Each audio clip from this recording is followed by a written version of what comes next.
Hi, and welcome to Chapter 16 and 17 of Mass Media of Communication. This one covers media law and ethics. And as a writer for 28 years, a journalist for 28 years, I actually follow the Code of Ethics by Society of Professional Journalists. I've been following that, and almost all writers for most newspapers and magazines follow this as well.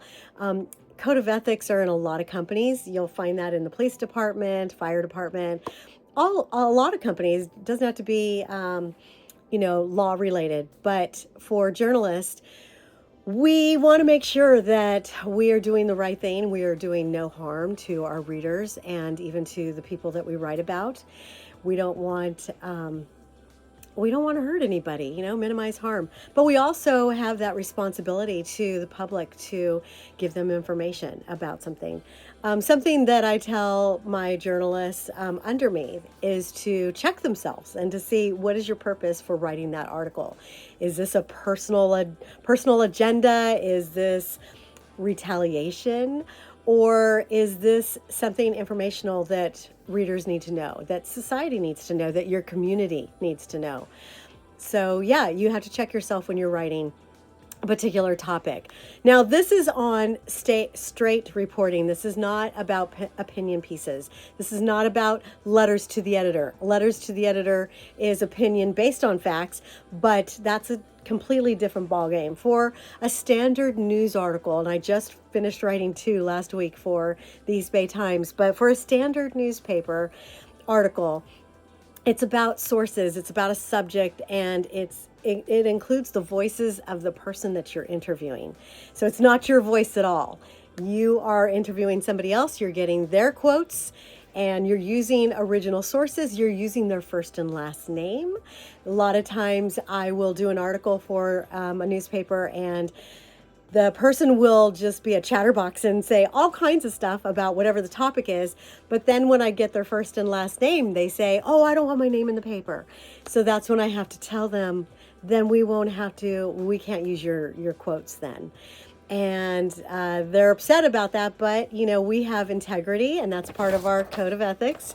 We have to give the readers the facts, give them the truth. We're giving them first and last names. We're not making up anybody. So yeah, that's one thing. Let's see what else. You have to, I think that's pretty much it, actually. Wait, I remembered there's a couple more things I wanted to talk about. And I might make them extra credit for you, actually. So on the Code of Ethics, there are 4 areas that we have to abide by. There's 35 items altogether, but 4 subtitled areas. One is seek truth and report it. The other is minimize harm. Another is act independently. And another is be accountable and transparent. So back to the seek truth and report it. There's a movie that I'd love for you to see, and it's called Shattered Glass. And this movie is amazing. It's actually a true story. And this one, let me just read to you on the Code of Ethics. It says, take responsibility for the accuracy of your work. Verify information before releasing it. Use original sources whenever possible. And this one, Shattered Glass, is based on Stephen Glass. He's the main guy in the film. And he basically wrote so many articles for a magazine, a very popular, famous one in New York. And it's called For the New Republic. And he made up, I believe it's like 18 or 19 of his, I don't know, maybe 30 to 40 stories that he wrote. He made up so many of them. And so they were just completely fiction, but it was written as if it was true and facts. And so this is a great movie to watch. And I would love to interview this guy. This is the actor, not the real guy. But Stephen Glass, I would love to interview him. And, my biggest question is why? Why would you do that? He eventually got fired, of course, but he did not get sued or, put in jail because no one got hurt other than the reputation of the newspaper or the magazine.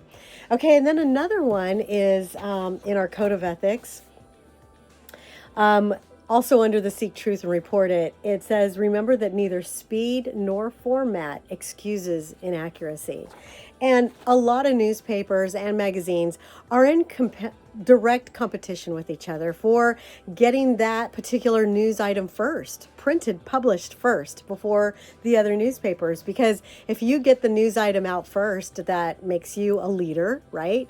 But if it compromises accuracy, that's when we have a problem. And so that's when I'd love for you to watch this movie called The Paper. This one has to do with everything to do with accuracy and timing. You know, we have all our deadlines to do for our assignments, right? But it's like, wait a minute, what if I don't get it accurately done on time? Well, that's a whole different ballgame because you're not getting paid for this. But for newspapers, if you are trying to rush it to get it first because you're competing with another newspaper, but you have false information or unverified information, then that puts the whole newspaper at risk for reliability, for ethics. And then one more movie for you to watch, which I'll probably make as a extra credit, is How to Interview. And this is something that I actually created for my grad project for getting my master's degree in communications at San Jose State University. And I actually interviewed 5 different people in the media world, industry leaders, and I asked them a lot of the do's and don'ts. What do you do to be a journalist? What do you not do to be what are the do's and don'ts of being a great reporter and writer? So yes, I wanted to just throw those in there too. And yeah, happy reading for media law and ethics.